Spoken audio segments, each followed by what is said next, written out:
The first thing I noticed when I woke up was the sound, a steady electronic beep, slow and regular, somewhere near my head. I didn't recognize it right away. My brain felt like it was moving through thick fog. Then I felt the tube in my throat. That's the moment I understood where I was. Hospital. I tried to swallow and immediately regretted it. My throat burned and my chest felt tight like someone had parked a small truck on top of it. My arms were heavy. My stomach felt like someone had taken a shovel to it and stitched me back together in a hurry, which, as it turned out, wasn't far from the truth. My eyes adjusted to the light. White ceiling tiles, fluorescent lights, the slow rhythm of a heart monitor. And then I noticed something else. My mom was putting on her coat. At first, my brain didn't process it. It felt like watching something on TV with the sound off. She had one arm in the sleeve already twisting slightly as she pulled the other side up over her shoulder. My dad stood near the door holding his car keys. Neither of them noticed my eyes were open yet. I tried to speak. Nothing happened. The tube in my throat stopped any sound before it could even start. My chest tightened again as I tried to lift my hand. It moved maybe an inch before gravity won. My mom finally turned around. "Oh," she said like she had just remembered I was there. "You're awake." Her voice sounded calm. Not relieved. Not scared. Just calm. My dad stepped closer to the bed. He looked down at me with the same expression he used when checking the oil in his truck. "You gave us a scare," he said. That was the closest thing to concern anyone had shown so far. I tried to ask what happened, but the breathing tube made that impossible. My mouth opened. No words came out. My mom walked closer to the bed, adjusting her purse on her shoulder. "Doctor said the surgery went well," she explained. "Your appendix had ruptured. They had to operate right away." Appendix. That explained the pain. The last thing I remembered before everything went black was the ER doctor saying the word rupture and a nurse pushing my bed down a hallway at what felt like NASCAR speed. My stomach throbbed under the blanket. I didn't need a doctor to confirm I just had surgery. What I didn't understand was why my parents looked like they were about to leave a movie theater. My mom checked her phone. Then she said the sentence that would replay in my head for the next year of my life. "Your sister's vacation starts tonight." She said it the same way someone might mention the weather. Matter of fact. Like it explained everything. My brain tried to catch up. Vacation. Tonight. My sister. Brianna. Then the rest of the sentence finally made sense. My parents weren't just visiting. They were leaving. I tried to move again. The IV line in my arm pulled tight, and the monitor beeped faster for a second. My dad reached down and rested his hand on mine. "Easy," he said. His voice carried that same tone people use when calming down a dog that's barking at nothing. I looked from him to my mom. She already had both sleeves on now. Purse over her shoulder, phone in her hand, completely ready to walk out. I stared at her trying to say something through the plastic tube in my throat. Anything. Stay. Wait. What are you doing? Instead, all that came out was air moving around the tube. My dad gave my hand a small squeeze. "You understand," he said. That sentence hung in the air. Not a question. A statement. My mom added, "We've had this trip planned for months. Your sister already paid for the flights." As if airline tickets carried more authority than abdominal surgery. The monitor kept beeping beside my head. Steady. Patient. Unimpressed. My brain worked through the logic of what I was hearing. I had just had emergency surgery. My appendix had ruptured. And my parents were leaving the hospital, so they wouldn't miss a flight to Cabo with my sister. My dad leaned closer. "You'll be asleep most of the night anyway," he said. "Doctor said you'll be groggy for hours." My mom nodded. "And the nurses are right here." Apparently the nurses were now the official replacement for family. I tried again to speak. My throat burned around the breathing tube.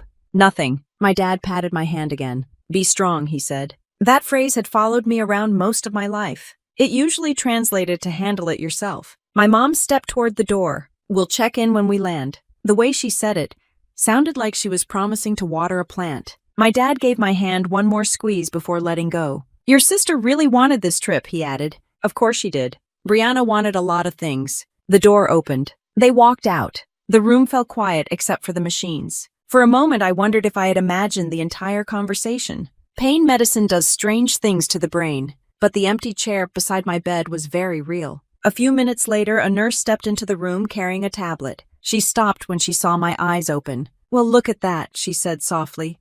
"You're back with us." Her name tag said Maria. She walked over and checked the monitor. Your family step out for a minute. I stared at the doorway. Then I slowly shook my head. Maria glanced towards the hall, then back at me. They left, she asked. I lifted my hand just enough to point weakly toward the door. Her eyebrows pulled together. Already, I nodded. She looked at the empty chair beside my bed again, clearly doing the mental math. Emergency surgery. ICU room. No family. Maria adjusted the blanket around my stomach. Well, she said quietly, that's not something we see every day. She checked the breathing tube and wrote something on the tablet. Then she pulled a chair over next to my bed. Don't worry, she said. You're not alone tonight. The machines kept their steady rhythm. The IV fluid dripped slowly through the line in my arm. Outside the window, the sky was already dark. Somewhere across the country, my parents were probably sitting in an airport terminal with my sister waiting to board a flight to Mexico. And I was lying in an ICU bed with a breathing tube in my throat, trying to process the fact that the two people who raised me had just walked out of a hospital room without looking back. Maria checked the monitor again and then glanced at me. You just focus on breathing, she said. Everything else can wait. I lay there staring at the ceiling tiles, listening to the machines. The pain medicine kept my body heavy, but my mind was suddenly wide awake. Because somewhere in the middle of that quiet hospital room, a thought slipped in that I couldn't shake. This wasn't the first time my sister had come first. It was just the first time it had happened while I was lying in a hospital bed. The monitor kept its steady rhythm beside my head, but sleep refused to come. The pain medication made my body heavy, yet my mind stayed sharp, turning over the same thought again and again. This wasn't the first time my sister had come first. It was just the first time it had happened while I was lying in a hospital bed. Maria dimmed the lights in the room and checked the IV line in my arm. You try to rest, she said quietly. Rest sounded nice in theory. My brain had other plans. Because once that thought settled in, memories started lining up behind it like passengers waiting to board a plane. And suddenly the night in that ICU room didn't feel like an isolated moment. It felt like the latest episode in a very long series. Brianna had always been the center of gravity in our family, not in a dramatic way, not the kind that makes people slam doors or scream at dinner. It was quieter than that, more like the way the conversation at every holiday somehow circled back to her without anyone noticing. She was 2 years younger than me, which meant for most of childhood, she got the title everyone in the family used, the baby. And once someone gets that label, it tends to stick. When Brianna was 8, she decided she wanted to play soccer. My parents signed her up immediately. Saturday mornings became a routine. Folding chairs on the sideline, orange slices, team photos. I remember one specific game during my sophomore year of high school. I had a regional ROTC competition that day. It was a big one. Our drill team had practiced for months. My parents promised they'd be there. Halfway through the morning, I looked into the bleachers. 2 empty seats. Later that evening, my mom explained why. Your sister had a tournament, she said. Apparently 2 cities over. Apparently it had gone into overtime. Apparently there had been no way to leave. I nodded like it made perfect sense. By then I had learned something important. If Brianna's schedule collided with mine quietly disappeared. College worked the same way. I earned an ROTC scholarship and headed to Virginia Tech. My parents came for freshman move-in day. We ate lunch at a diner near campus. Halfway through the meal, my mom checked her phone and frowned. Your sister's car won't start, she said. Brianna was a junior in high school at the time. My parents left the restaurant before the bill even came. My dad tossed his credit card on the table and said he'd call me later. He didn't. I carried my own boxes into the dorm that afternoon. The truth was, by the time I joined the army, I had stopped expecting much. That's the strange thing about growing up in a house where someone else always comes first. Eventually, you stop competing for the position. You just adapt. The army turned out to be a surprisingly good place for people like that. Clear rules, clear expectations. If you did your job well, people noticed. If you didn't, they told you exactly why. No guessing, no emotional math. My first duty station was Fort Liberty, Logistics Corps, which basically means making sure thousands of soldiers have the supplies they need before they realize they need them. It's not glamorous, but it matters. A few years later, I deployed with a sustainment unit to Kuwait. 9 months of heat, sand, and long supply convoys, moving equipment across bases that all looked exactly the same. I got used to the routine. Wake up before sunrise. Coffee strong enough to wake the dead. Inventory lists that seemed to multiply overnight. Occasionally a video call home when the connection worked. Those calls usually lasted 5 minutes. My mom would ask how I was doing. I'd say something vague like busy but good. Then the conversation would shift. Your sister's thinking about moving apartments, she'd say. Or, Brianna had a rough month at work. Or sometimes, do you think you could help her out a little? Combat pay during deployment is tax-free, which means the paychecks are bigger than usual. I started sending some money home. At first, it was for practical things. My parents needed help fixing the roof after a storm. Later, it became smaller things. Brianna's rent 1 month. A credit card balance she couldn't quite clear. A plane ticket when she decided she needed a break. Every time I wired money, my mom thanked me. You've always been the responsible one, she liked to say. Responsible in our family was another way of saying dependable. Dependable meant you solved problems quietly, preferably without creating new ones. When I came home from deployment a few weeks ago, the house looked exactly the same. Same driveway, same creaky front steps. My parents hugged me at the door like they always did. My mom cried a little. Brianna arrived 20 minutes later, wearing sunglasses and holding a coffee the size of a small bucket. Look who finally came back from the desert, she said. She hugged me too. Quick, casual, like we had seen each other last weekend. Dinner that night felt normal. My dad grilled steaks. My mom asked about the flight home. Brianna talked about her new job helping a real estate office with marketing. Somewhere between dessert and washing dishes, she mentioned the trip. Mom and Dad are coming to Cabo with me next week, she said. She sounded excited. Apparently one of her friends had planned a group vacation. Flights were booked months earlier. My parents had decided to join. After everything Lindsay's been through overseas, my mom added, we figured the whole family deserved a little celebration. At the time, that sounded nice. Generous even. But 2 days later, I was doubled over on the living room floor with pain shooting through my stomach, like someone had flipped a switch inside my body. My dad drove me to the emergency room. The doctor ran a scan and came back 10 minutes later. Your appendix has ruptured, he said. Things moved fast after that. Forms to sign. Nurses attaching IV lines. A surgical team appearing out of nowhere. Someone explaining I needed surgery immediately. And somewhere in the middle of all that chaos, Brianna called my mom. I remember hearing her voice faintly through the phone, asking the same question she'd asked at dinner. Are we still going to Cabo tomorrow? My mom stepped a few feet away from the hospital bed to take Brianna's call. But the room was small and quiet enough that every word carried. Her appendix ruptured, my mom said into the phone. They're taking her into surgery. A pause. Then Brianna's voice floated through the speaker. Okay, but are we still going to Cabo tomorrow? The timing of the question didn't even register to my parents as strange. My mom didn't gasp.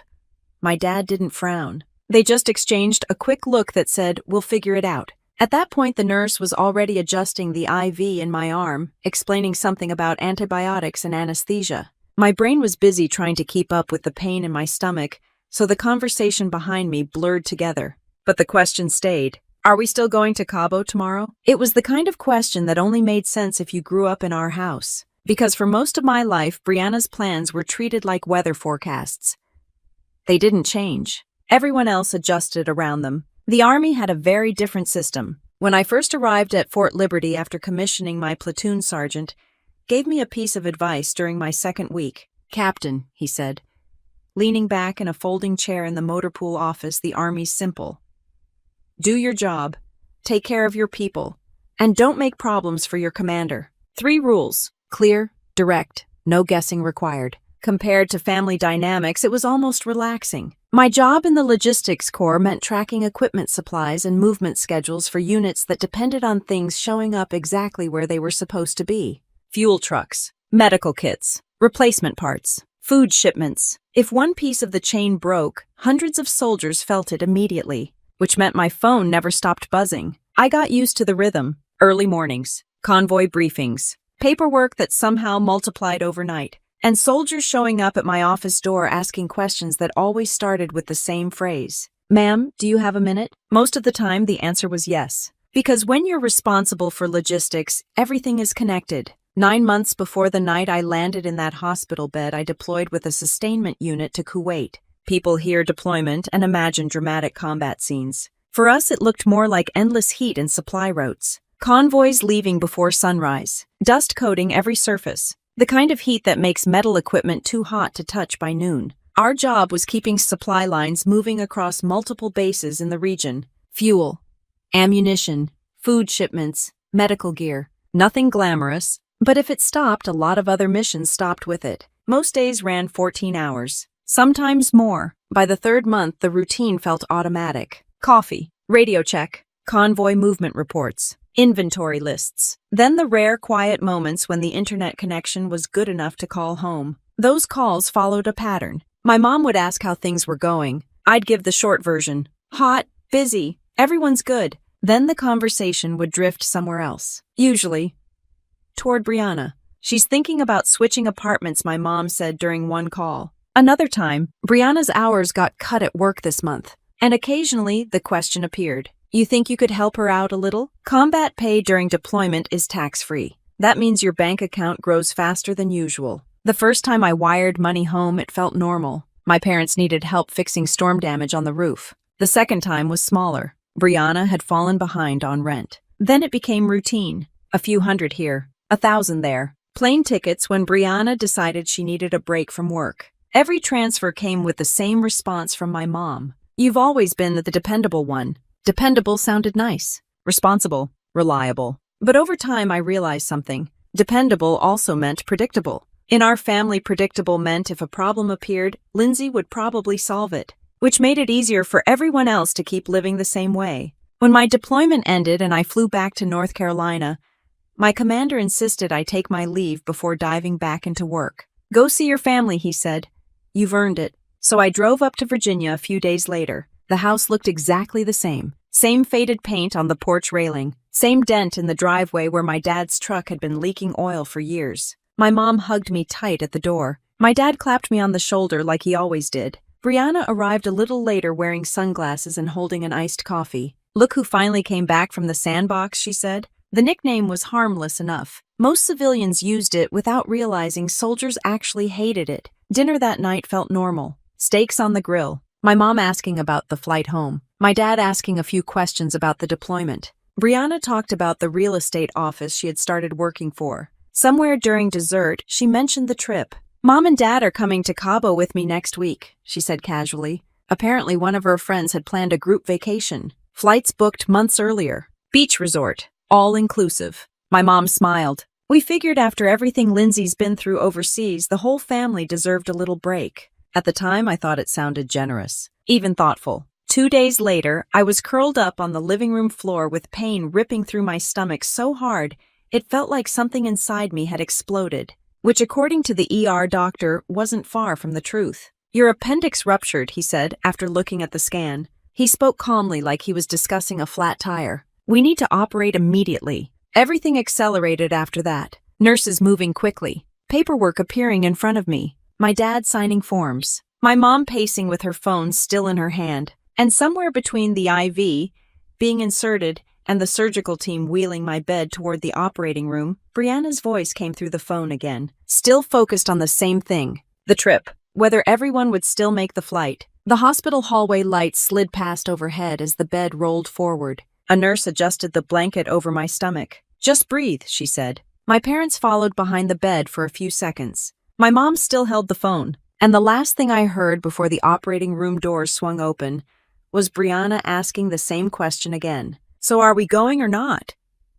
The surgical doors swung closed behind me, cutting off the sound of my sister's voice. Bright lights flooded my eyes as the bed rolled into the operating room.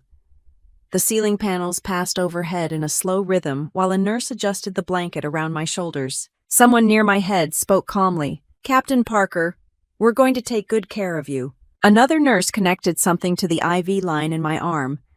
The smell of antiseptic filled the air. My brain was still trying to catch up with the pain in my abdomen. Appendix rupture. Emergency surgery. Those words had landed fast, and there hadn't been time to think about anything else. Until that moment in the hallway. Are we still going to Cabo tomorrow? The anesthesiologist leaned into view above me. All right, he said.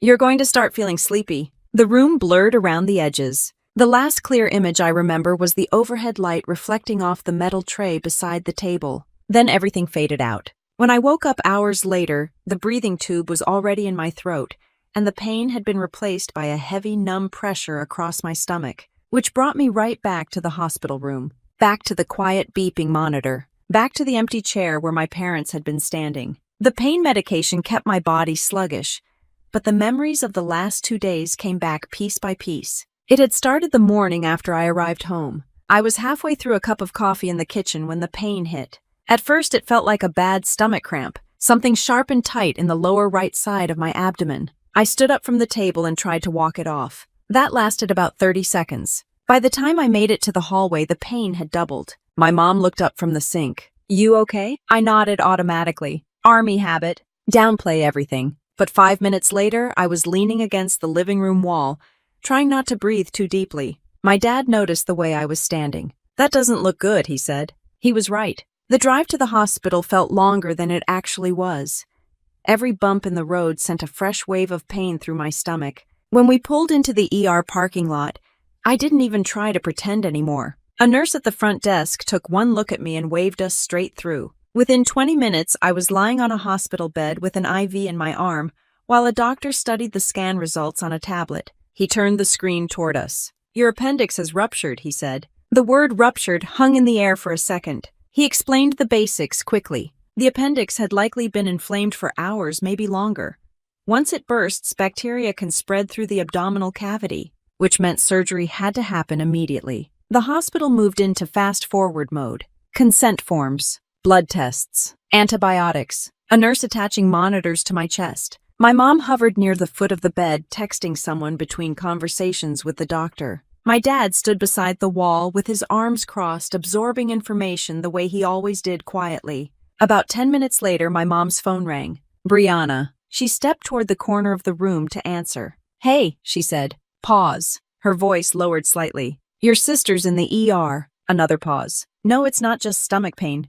They're taking her into surgery." Even from across the room, I could hear Brianna's voice coming through the speaker. Not clearly, just the tone. Fast. A little annoyed. My mom glanced toward the bed. Then back to the phone. "I know," she said. More silence while Brianna talked. My mom rubbed her forehead. "Your flight's tomorrow afternoon," she said slowly. Another pause. My dad shifted his weight against the wall. "Let me call you back," my mom finally said. She ended the call and looked at my dad. "She's worried about the trip," she said. That sentence didn't make sense in the moment. "Trip." My dad frowned slightly. "She's worried about missing the flight," my mom clarified. The doctor returned before the conversation could go any further. "We're ready to move her to surgery," he said. 2 nurses appeared and unlocked the wheels on my bed. Everything after that moved quickly. My mom followed alongside the bed while the nurses steered it into the hallway. My dad walked behind us. Just before we reached the operating room doors, my mom's phone rang again. "Brianna." This time she answered immediately.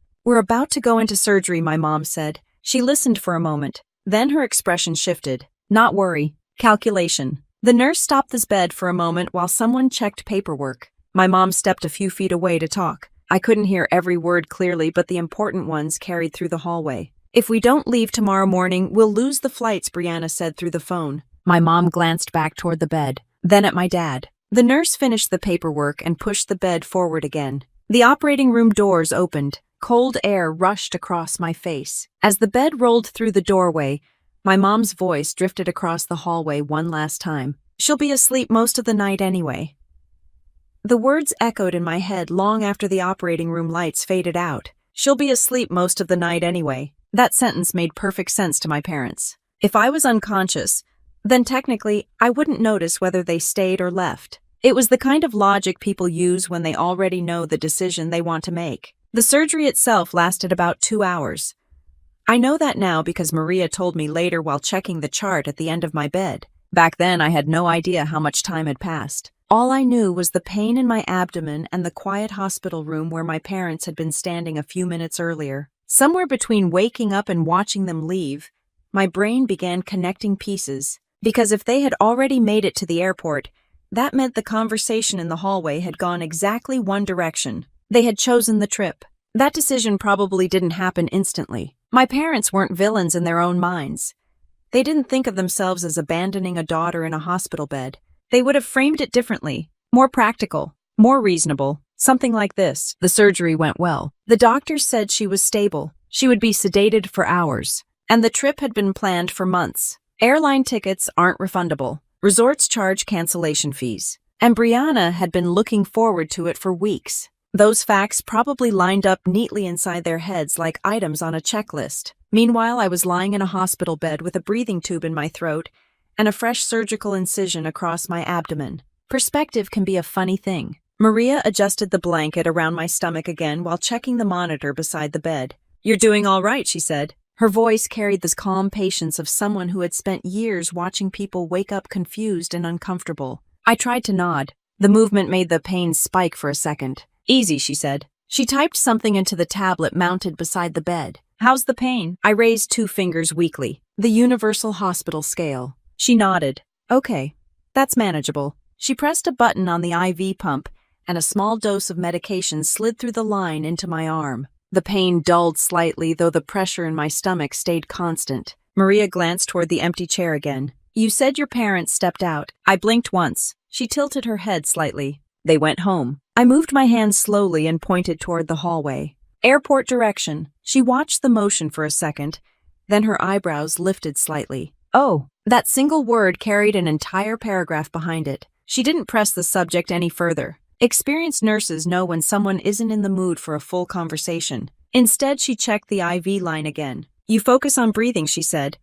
"The rest can wait until morning." Morning. That word made me picture something very different from the hospital room. Because by morning, my parents would probably be sitting on a beach in Mexico. Brianna had mentioned the resort during dinner 2 nights earlier. All-inclusive. Ocean view. One of those places where the water looks so blue it almost seems fake. At the time, she had shown pictures on her phone. Poolside bars, palm trees, a long white beach stretching past the edge of the frame. "Look at this place," she said excitedly. My mom had leaned closer to the screen. "Oh, wow." My dad nodded approvingly. "That looks nice." I remember Brianna turning the phone toward me. "You should come next time," she said. Next time. At that point, I was still thinking about my next logistics briefing back at Fort Liberty. The Army had a habit of scheduling things months in advance. Vacations weren't exactly easy to coordinate. Still, I had smiled. Maybe. Now that same resort was the reason my parents had walked out of an ICU room. The monitor beside my bed continued its steady rhythm.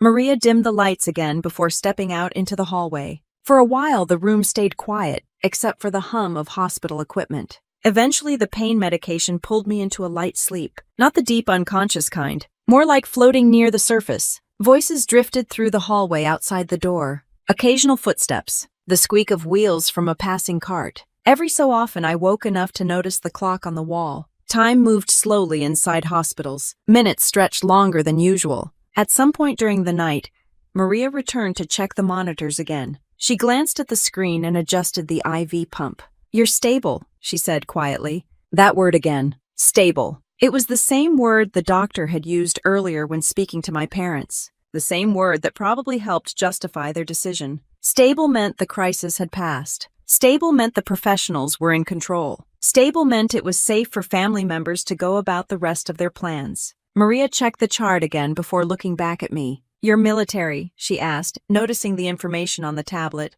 I blinked once. "Army." Another blink. She smiled slightly. "Well," she said, adjusting the blanket again, "I guess you're used to handling tough nights." That was one way to put it. I lay there listening to the quiet machines while the medication slowly dulled the edge of the pain. Somewhere across the country, my parents and sister were probably sitting on a plane heading south toward warm beaches and ocean air. Inside the ICU, the only movement came from the green lines dancing across the heart monitor beside my bed. And somewhere between the beeping machines and the empty chair near the wall, a realization settled into place that felt heavier than the surgical stitches in my stomach. For years, I had believed I was the dependable one in our family, the strong one, the one who could handle things. But lying there in the hospital, another possibility started forming. Maybe being dependable had simply made it easier for everyone else to stop showing up. Maybe being dependable had simply made it easier for everyone else to stop showing up. That thought stayed with me the next morning when sunlight crept through the hospital window and landed across the floor beside the bed. Hospitals wake up early. By 6 in the morning, the hallway outside my room sounded like a small city starting its workday. Nurses talking quietly, rolling carts squeaking past, the distant hum of coffee machines somewhere down the corridor. My throat burned when I swallowed. The breathing tube had finally been removed a few hours earlier, leaving behind a raw scratch that made every word feel like sandpaper. Maria walked in carrying a small plastic cup and a straw. "Good morning," she said. Her voice had the same steady tone as the night before. "How are we feeling?" I managed a weak shrug. "Like I got hit by a truck," I said. My voice sounded rough and thin. She smiled slightly. "That means the surgery did its job." She checked the monitor beside the bed and scribbled something on the chart. "You'll probably stay here another day or two," she explained.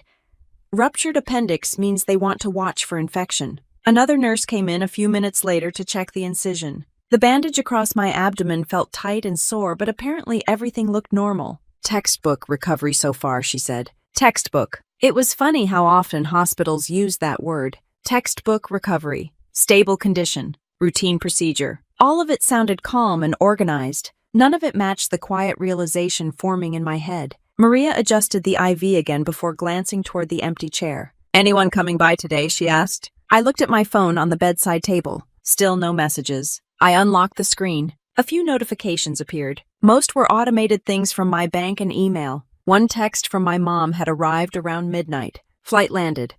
Talk later." That was it. No question about the surgery. No "how are you feeling?" Just a travel update. I stared at the message for a moment before setting the phone back down. Maria noticed the expression on my face but didn't comment. Experienced nurses know when silence works better than questions. Around noon, a doctor stopped in for rounds. He flipped through the chart and checked the incision. "Everything looks good," he said.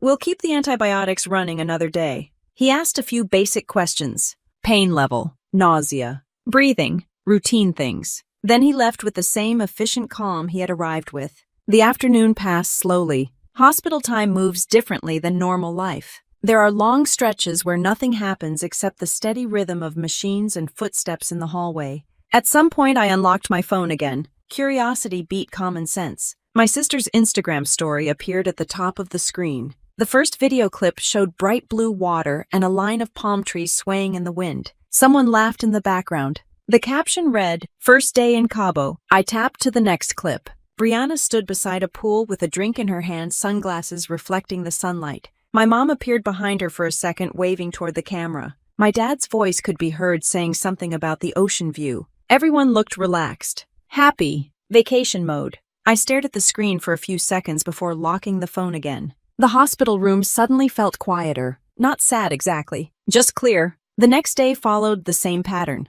Morning rounds, antibiotics, short walks down the hallway with a nurse helping guide the IV pole. The pain improved a little every few hours. My phone stayed mostly silent. Late that afternoon, one familiar name finally appeared on the screen. Sergeant Morales. He was my platoon sergeant back at Fort Liberty. I answered the call carefully. "Captain," he said immediately. "Heard you had surgery." His voice carried the same calm confidence he used during briefings. "Appendix 1 said. Ruptured." "Damn," he replied.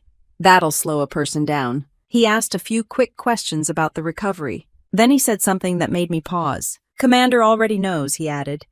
"Take whatever time you need. The Army has its own quiet system of communication. News travels through the chain of command faster than people expect." "Appreciate it," I said. "You focus on healing," Morales continued.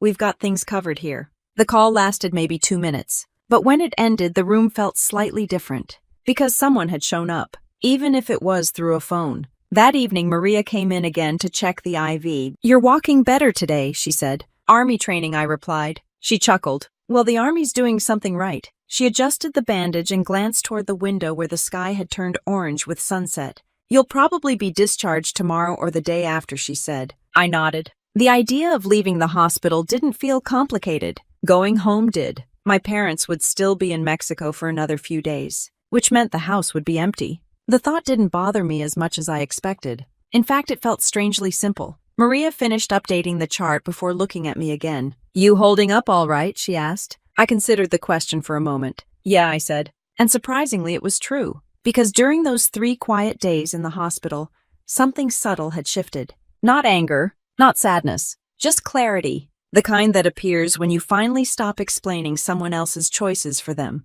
For most of my life, I had accepted a simple story about our family. Brianna needed more help. I was the strong one. That explanation had worked for years, but lying in that hospital bed with an IV in my arm and 3 days of silence from the people who raised me, a different explanation began to make more sense. Maybe I hadn't been the strong one. Maybe I had just been the convenient one. And once that thought settled into place, another question followed naturally. If I stopped being convenient, what would actually happen next? If I stopped being convenient, what would actually happen next? The thought stayed in my head while I sat on the edge of the hospital bed the following morning, holding the small plastic cup of pills Maria had handed me. Antibiotics and pain meds, she explained. Breakfast should be here soon. I nodded and swallowed them carefully. The incision across my stomach still pulled tight every time I moved, but the sharp pain from earlier days had faded into a dull ache. Progress, apparently. Maria checked the IV line one more time before removing it. "You're graduating from the tubes today," she said with a small smile. I watched as she taped a piece of gauze over the spot on my arm. "You'll still need to take it easy for a few weeks," she added. "No heavy lifting. No running marathons." "Good thing my job is mostly paperwork," I said. She laughed. "I've heard that one before." The discharge process took about an hour. A doctor came by with instructions about infection signs and follow-up appointments. A nurse wheeled a small cart of paperwork into the room. The hospital had a surprisingly efficient system for sending people back into the world. By noon, I was standing in the lobby wearing the same clothes I had arrived in 3 days earlier. They felt looser now. Hospitals have a way of making time pass strangely. Outside, the air felt warmer than I expected. For a moment, I just stood there on the sidewalk, holding the discharge folder, watching cars pass in the parking lot. No one from my family had arrived. That part didn't surprise me anymore. I had called a rideshare during the final paperwork. The driver pulled up 10 minutes later. "You heading home?" he asked while loading my small overnight bag into the trunk. "Something like that," I replied. The ride back to my parents' house was quiet. Virginia looked exactly the same as it had 3 days earlier. Same streets, same gas stations, same strip malls. But something about the way I looked at it had shifted slightly. The house was empty when I unlocked the front door. My parents' car was gone. Brianna's car was gone. A small stack of mail sat on the kitchen counter. For a moment, the silence felt strange. Then it felt peaceful. I placed the discharge folder on the table and walked slowly through the house. Every movement reminded me of the stitches in my abdomen. The living room looked exactly like the day I left for the hospital. My dad's reading glasses sat beside his chair. My mom's coffee mug rested in the sink. A small magnet on the refrigerator held up a printed itinerary. Cabo San Lucas. Family trip. Dates circled in blue ink. Apparently the plan had been finalized long before my appendix decided to explode. I opened the refrigerator and found the usual collection of leftovers and bottled water. The normal rhythm of the house had continued uninterrupted.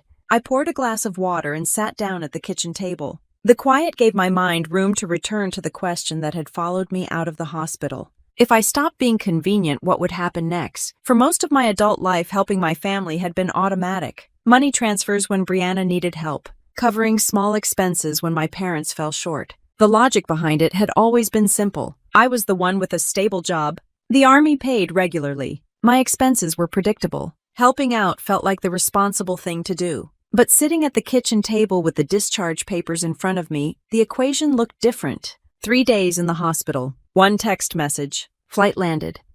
Talk later. That was the total family response to emergency surgery. I opened my laptop. The banking app appeared on the screen within seconds. A list of recent transfers filled the page. Rent assistance for Brianna 2 months earlier. A payment toward my parents' mortgage during my deployment. A few smaller transfers scattered across the year. Individually, they didn't look dramatic. Together, they told a different story. I leaned back in the chair and studied the numbers. Helping had always felt like loyalty. Now it looked more like a habit, one that no one had ever questioned. My phone buzzed against the table. A message from Brianna. A photo appeared on the screen. She stood on a beach with bright blue water behind her sunglasses reflecting the sunlight. The caption read, "You should see this place, it's amazing." No mention of surgery. No question about recovery. Just vacation. I stared at the photo for a few seconds before locking the phone again. Then I turned back to the laptop. It took less than 5 minutes to change the automatic transfer settings. The monthly payment that had been quietly helping cover my parents' mortgage disappeared with a single click. The small transfer that helped Brianna cover her rent vanished next. The system asked if I wanted to confirm the changes. I clicked yes. No dramatic music played. No alarms sounded. Just a quiet digital update. The balance on the screen adjusted itself. For a moment, I expected to feel guilty. That feeling never arrived. Instead, there was something simpler. Relief. Not the explosive kind. more like removing a backpack you forgot you were carrying. I closed the laptop and leaned back in the chair again. The house remained silent around me. Sunlight moved slowly across the kitchen floor. Outside, a car passed down the street. The world continued normally. Inside my head, another small realization settled into place. For years, my family had described me as dependable, responsible, the one who could always handle things. Maybe they were right, because dependable people eventually learn something important. They learn exactly which problems are actually theirs to solve. Dependable people eventually learn exactly which problems are actually theirs to solve. That realization stayed with me over the next few days, while my body slowly adjusted to moving again. Recovery from abdominal surgery is not dramatic. It's mostly small annoyances, standing up carefully, walking slower than usual, discovering muscles you didn't know existed every time you laugh or cough. By the fourth day after leaving the hospital, I could move around the house without feeling like my stomach might split open. The quiet helped. For the first time in years, there was no one asking for anything. No conversations about bills. No subtle reminders about Brianna's latest financial emergency. Just silence and a few follow-up instructions from the hospital taped to the refrigerator. The Army had approved medical leave while I recovered, which meant I didn't have to report back to Fort Liberty immediately. My platoon sergeant texted once, "Take your time, Captain. We're good here." Short, professional, supportive. Exactly how the Army usually handled things. My parents returned from Cabo 5 days later. I heard their car pull into the driveway while I was sitting at the kitchen table finishing a cup of coffee. The front door opened. My mom's voice carried down the hallway. "We're home." She sounded relaxed, sun-tired. The kind of voice people have after a week near the ocean. My dad followed behind her carrying a suitcase. Both of them stopped when they saw me sitting at the table. "Oh, good," my mom said. "You're up." That was the first thing she said. Not "how are you feeling?" Just an observation. I closed my laptop slowly. "I was discharged 3 days ago," I said. My voice was calm. My mom set her purse on the counter. "Well, that's good," she replied. "The doctor said you'd recover quickly." Apparently, the doctor had become the family spokesperson during their vacation. My dad walked over and pulled out a chair. "You look better," he said. "I'm healing." My mom opened the refrigerator and started unpacking a few grocery items they must have picked up on the drive home. "We brought you something," she added casually. She reached into one of the bags and pulled out a small souvenir magnet. Bright colors. Palm trees. Cabo San Lucas. She placed it on the table in front of me like a prize. I looked at it for a moment. "That's thoughtful," I said. Brianna walked in a few seconds later carrying another suitcase. Her sunglasses were pushed up on top of her head. "There's our patient," she said with a grin. She leaned down and gave me a quick side hug. "Glad you're alive." Her tone suggested mild amusement, not concern. "Vacation was amazing," she added, dropping into a chair. My mom nodded enthusiastically. "The water was unbelievable." My dad poured himself a glass of iced tea and sat down across from me. For a moment, everyone talked at once. Stories about the beach, the hotel, a boat tour they had taken one afternoon. Apparently, my parents had even tried snorkeling. I listened quietly, not angry, just observing. The conversation rolled along for a few minutes before my mom finally paused and looked at me. So she said, "How bad was the surgery?" "Pretty bad," I replied.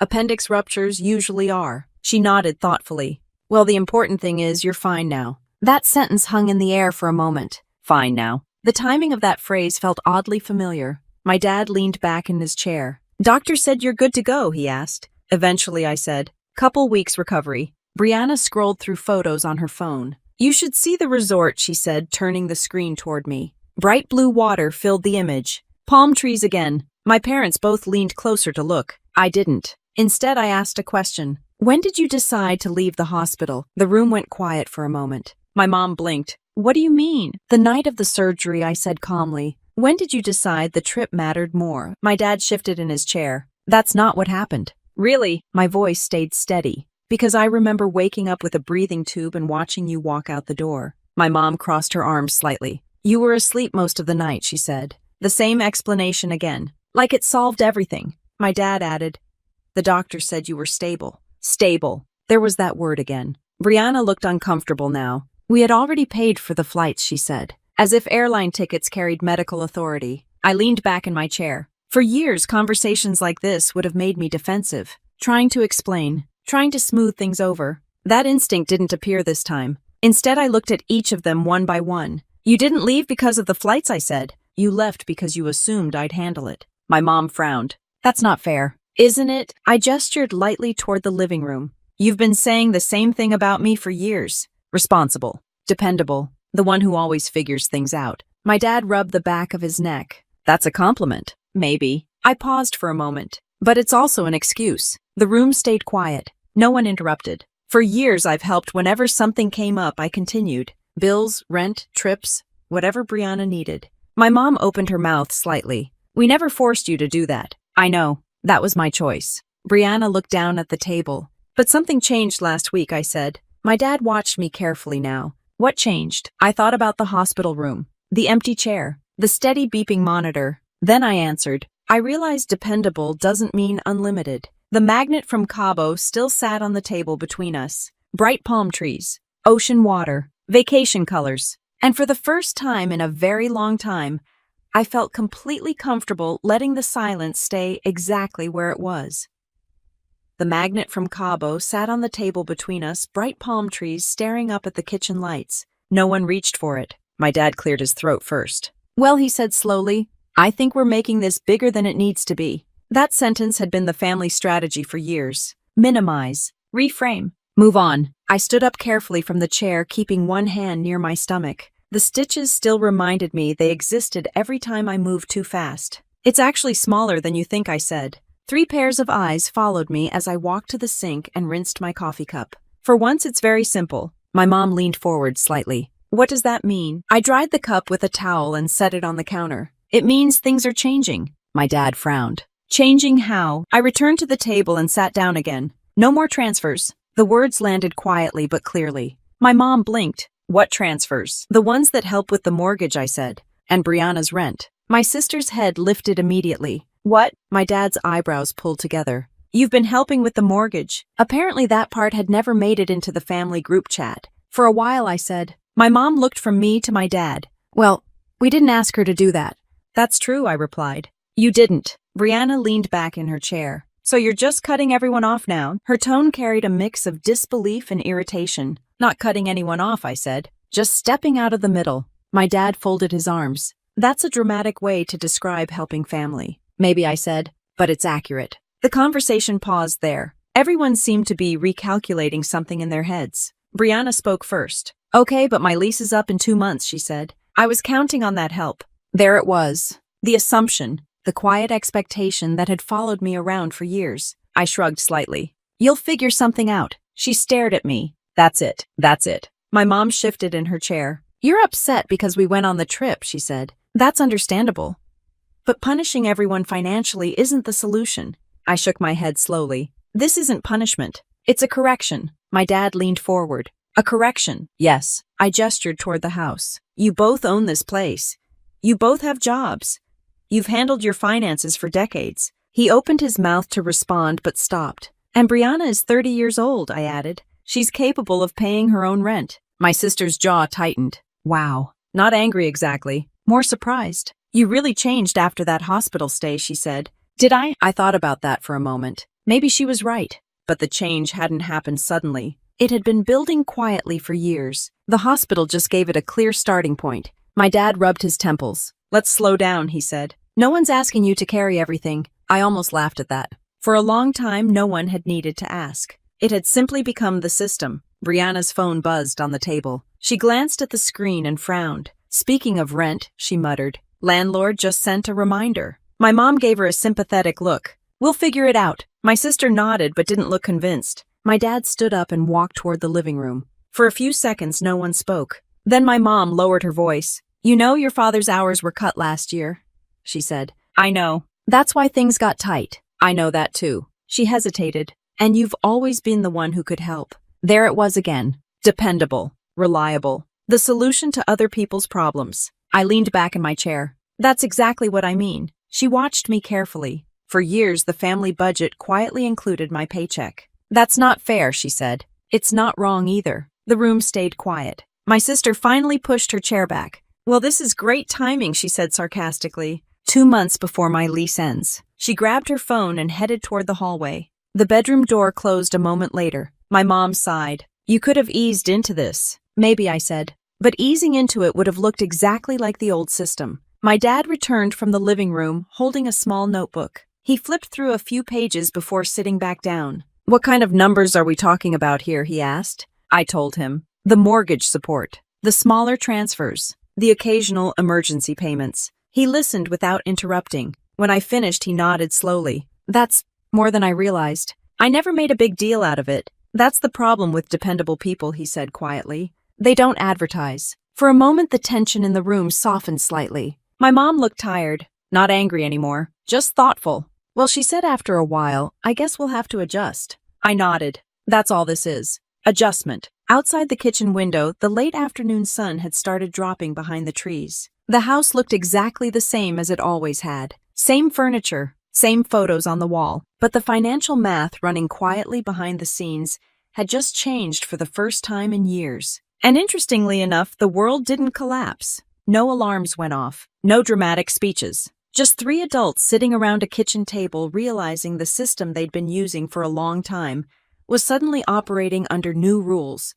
The house looked exactly the same as it always had, but the math behind it had changed. And once the math changed, everything else slowly adjusted around it. I stayed at my parents' place another 4 days while my body finished the first stage of recovery. During that time, the atmosphere in the house shifted in small, noticeable ways. Not dramatic arguments, just quiet recalculations. My dad spent more time at the kitchen table with that notebook. My mom made a few extra phone calls. Brianna searched apartment listings on her laptop one evening, something she had never done before while living at home. Nobody mentioned the bank transfers again. The topic had settled exactly where it needed to be. On the 5th morning, I packed a small bag and drove back to Fort Liberty. The stitches in my abdomen still pulled when I got in and out of the car, but the doctor had cleared me to return to light duty. North Carolina looked the same as always when I passed through the front gate of the base. Guard towers, concrete barriers, rows of identical buildings stretching toward the motor pool. The familiarity felt oddly comforting. The Army works on routine, schedules, checklists, things that either get done or don't. No guessing about where you stand. When I walked into the logistics office, Sergeant Morales looked up from a stack of paperwork. "Well, look who survived surgery," he said. I dropped my bag beside the desk. "Appendix tried to kill me," I said. "Unsuccessful attempt." He nodded approvingly. "Good to see you vertical again, Captain." The office looked exactly the same as when I left. Whiteboard full of convoy schedules. Supply requests pinned to the wall. A radio humming quietly on the shelf. Morales leaned back in his chair. "Commander said to keep you on desk duty until the stitches heal," he said. "Which means paperwork. I can handle paperwork." He studied me for a second. "You look different." That comment caught me off guard. "Different how?" He shrugged. "Hard to explain. Calmer, maybe." I considered that. "Hospital gives you a lot of time to think." He nodded slowly. "Yeah, that'll do it." The next few weeks fell back into a familiar rhythm. Morning briefings, logistics reports, supply orders moving through the system. My body healed faster than expected. Within a month, I was back to normal training schedules, running again, carrying equipment without the stitches complaining. One afternoon, the battalion commander stopped by the office. "Captain Parker," he said, "walk with me." We stepped outside into the late afternoon sun. He folded his hands behind his back as we walked along the concrete path beside the motor pool. "I heard about the surgery," he said. "Glad you're back." "Thank you, sir." He nodded toward the rows of vehicles lined up across the lot. "You kept your deployment supply chain running smoother than most units I've seen," he said. "That's not easy. Just doing the job."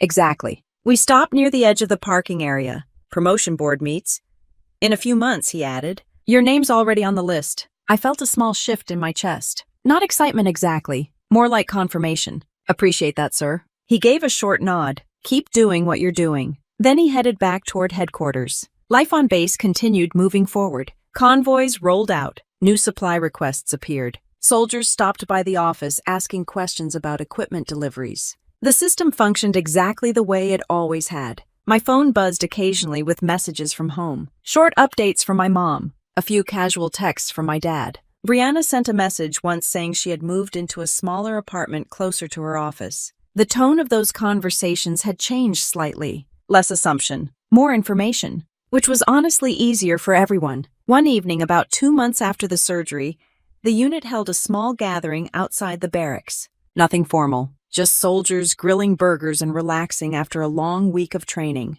Morales handed me a soda and nodded toward the group sitting around a folding table. You realize something, he said. What's that? You've got about 30 people over there who would have shown up at that hospital if they'd known. I glanced across the lot. A group of soldiers laughed at something near the grill. Someone argued about football scores. A couple of mechanics leaned against a truck discussing engine parts. Normal base life. But Morales wasn't wrong. The Army builds its own version of family, not through blood, through shared responsibility, long nights, mutual trust. You're probably right, I said. He shrugged. That's the job. I took a sip of the soda and looked around the motor pool again. 2 months earlier, I had been lying in an ICU bed, listening to a heart monitor while my parents boarded a flight to Mexico. At the time, that moment had felt sharp, important, like a dividing line. Now it felt more like a clarification. Families are complicated. Sometimes people disappoint you. Sometimes they surprise you. But one thing the Army teaches quickly is that support doesn't always come from the places you expect. Sometimes it comes from the people standing beside you when things actually need to get done. Morales nudged my shoulder lightly. Promotion board's coming, he reminded me. Better keep making us look good. I smiled slightly. Working on it. Across the lot, someone shouted that the burgers were ready. A few soldiers started forming a line near the grill. The sun dipped lower behind the buildings, casting long shadows across the motor pool. Another normal evening on base. And for the first time in a long while, everything felt exactly where it needed to be. The funny thing about that hospital night is that it didn't destroy my family. It just removed the excuses. For years, I believed the story we all quietly agreed on. Brianna needed more help. My parents had more pressure. And I was the strong one who could handle things without making noise about it. But lying in that ICU bed made something clear. Being strong doesn't mean accepting everything. Sometimes it just means noticing when the balance is off and quietly fixing it. My parents still call. Brianna still sends the occasional message. Life didn't turn into some dramatic feud where nobody ever speaks again. The difference now is simple. I show up when it makes sense. I help when it's healthy. And when it isn't, I don't. That hospital room didn't end my family story. It just changed the rules. And honestly, once the rules were clear, everything became a lot easier. If you enjoy real revenge stories, especially family revenge stories, where someone finally stands up for themselves without drama or violence, make sure you subscribe to the channel. There are many more family drama and military life stories like this coming, and some of them get even more unbelievable than this one.